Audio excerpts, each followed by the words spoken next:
Hello किसान साथियों, गेहूं कटाई के बाद अगर खेत खाली है और सिंचाई के साधन पर्याप्त हैं तो आपको लगानी चाहिए ये 8 से 10 सब्जियां।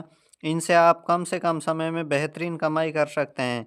यदि आप 15 अप्रैल के बाद आपका खेत खाली है और सिंचाई के साधन पर्याप्त हैं तो आपको पता है 15 अप्रैल के बाद बहुत गर्म हवाएं चलने लगती हैं और सब्जियों के और 15 अप्रैल के बाद बहुत गर्म हवाएं चलने लगती हैं और सब्जियों को ग्रो करना मुश्किल हो जाता है। काफ़ी समस्याओं का सामना करना पड़ता है। खाद दवाइयों का मैनेजमेंट बहुत अच्छे से रखना पड़ता है। फल भेदक तना छेदक बीमारियों की समस्या आती है तो नॉर्मल दवाइयों से इजीली कंट्रोल नहीं हो पाती हैं। तो इस कंडीशन में अच्छा स्प्रे देना पड़ता है और बढ़िया खाद दे सकते हैं, अच्छा खाद मैनेजमेंट रख सकते हैं। अगर गर्मियों के दिनों में आप बढ़िया मैनेजमेंट कर सकते हैं तो ही सब्जियों को ग्रो करें, नहीं तो गेहूं कटाई के बाद आप मूंग और उड़द की खेती भी कर सकते हैं। तो चलिए किसान साथियों, वीडियो को शुरू करते हैं। अभी आप देख रहे हैं देसी फार्मिंग यूट्यूब चैनल। अभी तक अगर आपने हमारे यूट्यूब चैनल को सब्सक्राइब नहीं किया है तो सब्सक्राइब ज़रूर कर लें। नंबर 1 पर हम बात करते हैं खीरा की खेती। इस समय आप खीरा की खेती कर सकते हैं यदि खेत अभी खाली है। मटर के बाद या गेहूं कटाई के बाद खेत खाली है, सरसों कटाई के बाद खेत खाली पड़े हैं तो इस समय आप खीरा की खेती ज़रूर करें, क्योंकि कम समय में बहुत अधिक लाभ देने वाली ये फसल है। और गर्मियों के दिनों में सलाद वर्गीय सब्जियों की डिमांड भी खूब होती है, इसलिए इसका बाज़ार भाव आपको अच्छा मिल जाता है। इसकी खेती आप दोनों तरीके से कर सकते हैं, मंडप बनाकर भी कर सकते हैं और परंपरागत तरीके से भी आप इसकी खेती कर सकते हैं। बस पर आप समय के हिसाब से आप उन वैरायटियों का चयन करें जो गर्मी सहन कर सके, जैसे वीएनआर की कुमुक और क्रेस दोनों का चयन आप कर सकते हैं। इसके अलावा सीजेंटा की ग्लोसी, सेमिनीज की मालिनी और ईस्ट वेस्ट की नाजिया वैरायटी आती है, इसे भी आप लगा सकते हैं। और इंडस सीड्स की रिया वैरायटी को भी आप लगा सकते हैं। ये सभी वैरायटियां जो हैं बढ़िया किस्म की वैरायटियां हैं, टॉप वैरायटियां हैं। इनमें से किसी भी एक का आप चयन कर सकते हैं और या फिर दो से तीन अलग अलग वैरायटियों का भी आप चयन कर सकते हैं, उन्हें आप लगा कर देख सकते हैं। इन्हें लगाते समय लाइन से लाइन की दूरी आपको 6 से 7 फीट रखनी है और पौधे से पौधे की दूरी आपको 2 फीट रखनी है। तो किसान साथियों, इस समय आप जल्दी से जल्दी खीरा लगा सकते हैं जिससे बाज़ार भाव अच्छा मिले। गर्मियों के दिनों में लगभग 25 से 30 रुपये किलो तक खीरा का बाज़ार भाव मिल जाता है। खेत की तैयारी करते समय बेसल डोज में 45 से 50 किलोग्राम डीएपी और 25 से 30 किलोग्राम एसएसपी खाद का इस्तेमाल करना है। इसके साथ एमओपी पोटास 15 से 20 किलोग्राम और बायोविटा 10 किलोग्राम प्रति एकड़ के हिसाब से बुआई के समय प्रयोग जरूर करें। इससे आपकी फसल जो है उसका अंकुरण, पौधों का अंकुरण बहुत अच्छा होगा, पौधे स्वस्थ होंगे। दूसरे नंबर पर हमने रखा है बरबट्टी की खेती। तो इस समय गर्मियों के दिनों में आप बरबट्टी की खेती कर सकते हैं, इसे आसानी से ग्रो हो जाती है। बरबट्टी गर्मियों के दिनों में आसानी से ग्रो हो जाती है, ज़्यादा झंझट आपको नहीं करनी पड़ती और ना ही इसमें ज़्यादा बीमारियों का सामना करना पड़ता है। बस नॉर्मली फल छेदक और सफ़ेद मच्छर का स्प्रे चलाते रहें तो आप बरबट्टी से काफ़ी अच्छा उत्पादन निकाल सकते हैं। इसकी टॉप वैरायटियाँ जैसे वीएनआर की काशी कंचन के नाम से वैरायटी आती है, इसे भी आप लगा सकते हैं। सीजेंटा की YB7 के नाम से आती है, अंकुर की केतकी और गोमती दोनों वैरायटियों को आप लगा सकते हैं। जबकि धरती सीड्स की बबली के नाम से जो वैरायटी आती है उसे भी आप लगा सकते हैं, वह भी एक अच्छी वैरायटी है। तो बरबट्टी की लाइन से लाइन की दूरी 2.5 से 3 फीट और पौधे से पौधे की दूरी 1.5 से 2 फीट आप रख सकते हैं। जबकि आप बरबट्टी की खेती कर रहे हैं तो अगर आपके पास गोबर की खाद उपलब्ध 1 से 2 ट्रॉली गोबर की खाद डालकर बुआई कर सकते हैं। बरबट्टी की खेती आगे चलकर इसमें फली छेदक की समस्या आती है तो कोई भी एक अच्छी सी दवाई जैसे एलिका है, सोलोमन है, सीमोडिस है या एक्सपोन्स है, तो इनका आप बदल बदल कर स्प्रे कर सकते हैं। खासकर इल्लियों के कंट्रोल के लिए या सुंडियों कंट्रोल के लिए ये दवाइयाँ बहुत लाभदायक हैं।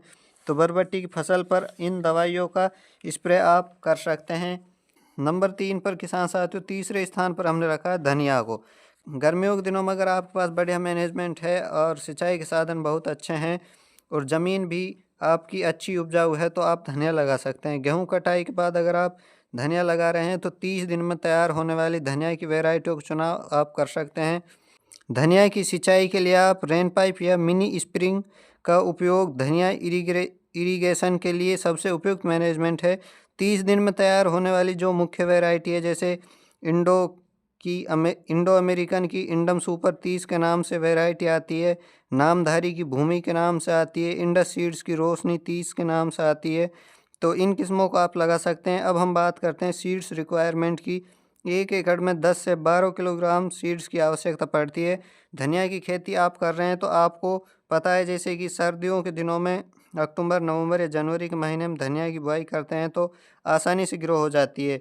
कोई खाद दवाई स्प्रे करने की खास आवश्यकता नहीं पड़ती। लेकिन जब गर्मियों के दिनों में धनिया की खेती करते हैं तो क्यारी बनाकर या मेड़ बनाकर आपको धनिया की बुआई करनी चाहिए। और हल्की सिंचाई के लिए रेन पाइप आप लगा दीजिए। और खेत की बढ़िया तैयारी के लिए एसएसपी, डीएपी और एमओपी पोटास का इस्तेमाल ज़रूर करें। और जब फसल लगभग 20 से 25 दिन के आसपास हो तो यूरिया के साथ ह्यूमिक एसिड और माइक्रो न्यूट्रिएंट्स का इस्तेमाल ज़रूर करें। फसल को हरी भरी बनाए रखने के लिए इनका इस्तेमाल करने से आपकी फसल हरी भरी और स्वस्थ रहती है।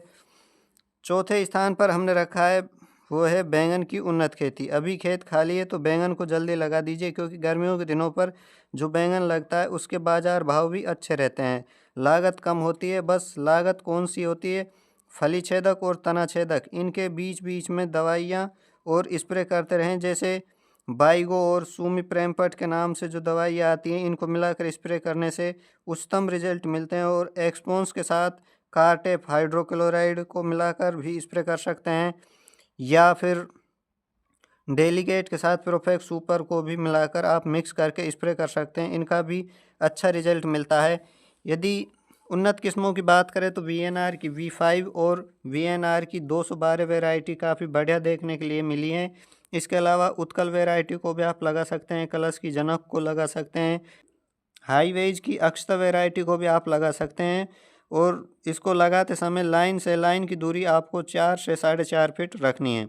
नंबर 5 पर हम बात करते हैं तर ककड़ी की खेती, जिससे बालम ककड़ी के नाम से भी जाना जाता है, या फिर हम कहें इसे अलग अलग नामों से भी जाना जाता है, जैसे तर ककड़ी, बालम ककड़ी या फिर रेत वाली ककड़ी के नाम से भी जाना जाता है। तो यह जो ककड़ी है लंबे साइज की होती है और लाइट ग्रीन ग्लोसी रंग की होती है, और इसकी डिमांड गर्मियों के दिनों में बहुत अधिक होती है। तो आप तर ककड़ी की खेती भी कर सकते हैं। अपने क्षेत्र के हिसाब से आप उन्नत और बेस्ट वैरायटियों का चुनाव कर सकते हैं। सिंचाई के साधन बढ़िया हैं तो आप बालम ककड़ी ज़रूर लगाएं। इसका बाज़ार भाव 25 से 35 रुपये किलोग्राम तक बड़े आराम से मिल जाता है। इसके अलावा नंबर 6 पर हमने रखा है लौकी की खेती। इस समय नॉर्मल तरीके से या मचान विधि से, दोनों तरीके से आप लौकी की उन्नत खेती कर सकते हैं। इसकी वैरायटियाँ जैसे अनोखी, सरिता, हरुणा जैसी वैरायटियों का चयन आप कर सकते हैं। लौकी की खेती में इस समय लाल कद्दू बीटल की समस्या आती है। इसके लिए आप लारा 909 या फिर लांसर गोल्ड, एक तारा, यूपीएल की उलाला, इन दवाओं का स्प्रे कर सकते हैं। इनसे आपको बहुत अच्छा रिजल्ट मिलेगा। और टाइम टाइम पर आप खाद दवाओं का सही इस्तेमाल करेंगे तो लौकी की फसल आसानी से तैयार हो जाएगी। और गर्मियों के दिनों में लो बजट पर भी यह अच्छी कमाई आपको दे सकती है, क्योंकि गर्मियों के समय में गर्म हवाएं चलती है, टेम्परेचर हाई होता है, तो सभी किसान भाई फसल को ग्रो नहीं कर पाते हैं। सिर्फ वही ग्रो कर पाते हैं जिनके पास अच्छा मैनेजमेंट होता है, सिंचाई के साधन बहुत अच्छे होते हैं, वही इसे ग्रो कर पाते हैं और वही इससे ज़्यादा से ज़्यादा मुनाफा ले पाते हैं। अगली जो सब्जी है वो है भिंडी की उन्नत खेती। आप गेहूं कटाई के बाद भिंडी को भी ग्रो कर सकते हैं।